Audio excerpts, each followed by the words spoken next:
It is 6:30. It is the 28th day of November. This month is rapidly coming to a close, which means Christmas is almost upon us. And it's time to take a look. Well, our first look, I have a feeling this one's going to take a while because first it's almost 400 pages filled with just information dating back to, I'm going to guess, the 80s.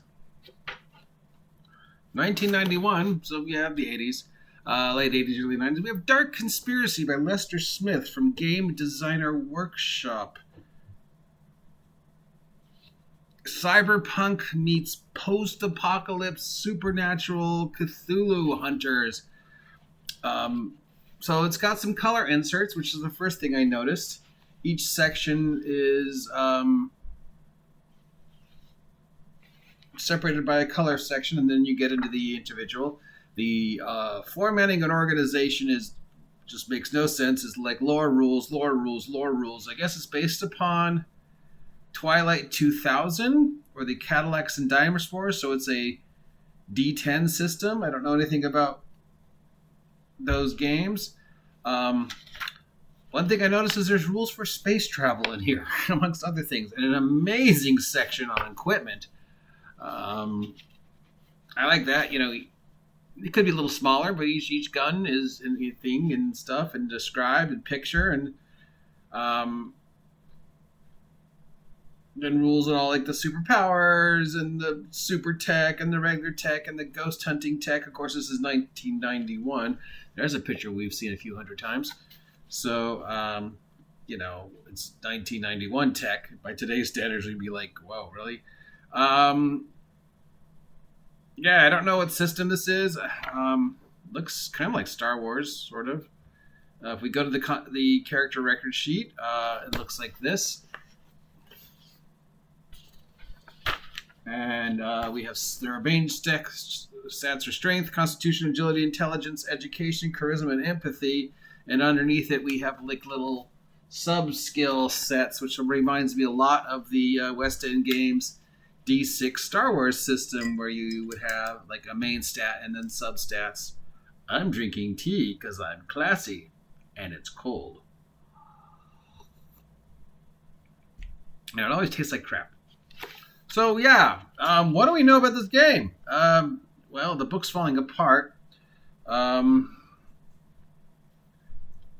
An Earth in the near future, superpowers have collapsed, and then Dark Ones. So Cthulhu, demons, gates to hell. Yeah, just character generation is you get 6 rolls of 2d6 minus 2.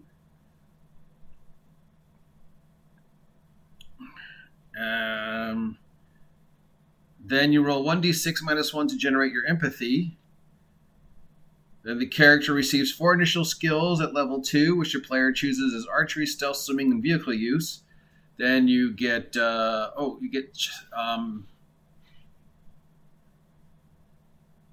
rolls on a career table where you roll to get extra skills. I don't know where the career table is. This is just our initial roll. So, where'd that go? Yeah. So so he rolls, I guess. First term, he gets in public employee, so he gets business, computer operations, and some bonus points to put into secondary activities. And then you get a second term, which is also a public employee. Yeah. So, I don't know. It's kind of like Traveler / Cyberpunk for Life Path with a skill system based, looks a lot like West End Game Star Wars. I mean, I can't say a lot of the game. I like, you know, it's very simple art. It's not very organized well. I mean, you know, it's got monsters and then normal animals and then weird races all as separate things. And there's definitely some, you know, things that we would consider inappropriate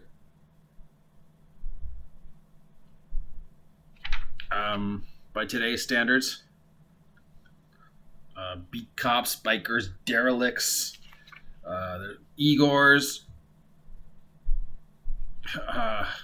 Gidgets, Mother Earthers. Yeah, it's definitely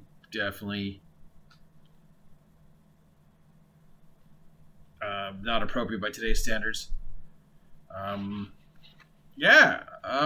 interested to go through this. Hopefully you are interested in going through it with me. It's definitely a lot of information. Look at this. It's got definitely here's some cyberpunk. Look at that.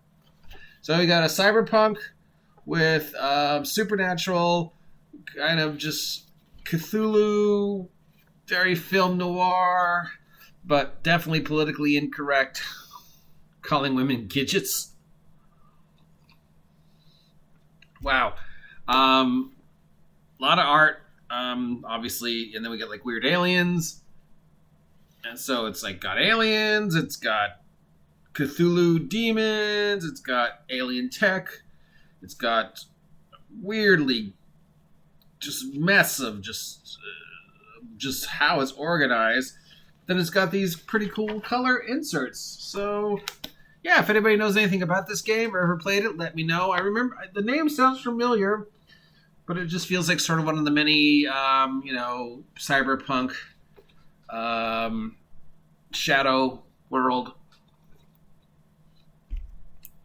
games that came out at that point in time. Very minimal, but this is what I liked. Space travel, because amongst everything else in this game with weapons and Cthulhu and vampires and superpowers and cyberpunk, it has included a section on space travel and rules for things like launch characteristics and difficulty of intercept, because there might be a time when the player characters need to land a space shuttle, and they have rules for that, and they have the rules for different types of spaceships in here. So, and robots, and rules for robots. So just they tried to cover everything you could possibly think of in this kitchen sink of a book. So hats off. It cost Tim $2 off of a used bookshelf to get this. Wow, just interesting. I can't wait to go through more of this. It should be a real flashback to the past of just the great days of kitchen sink beer and pretzel role-playing. If you appreciate this content and want to see more, comment down below. Yes, this is going a few more days. No Shave November will be over and we'll be able to shave and haircut. If you don't appreciate this content and think I should shut the fuck up, comment down below. If you haven't had a chance to subscribe yet, please subscribe. It lets you know what's going on with the OGGM adventures and lets me know what you want to see going forward. And with Christmas right around the corner, I could use some presents. Talk to you later.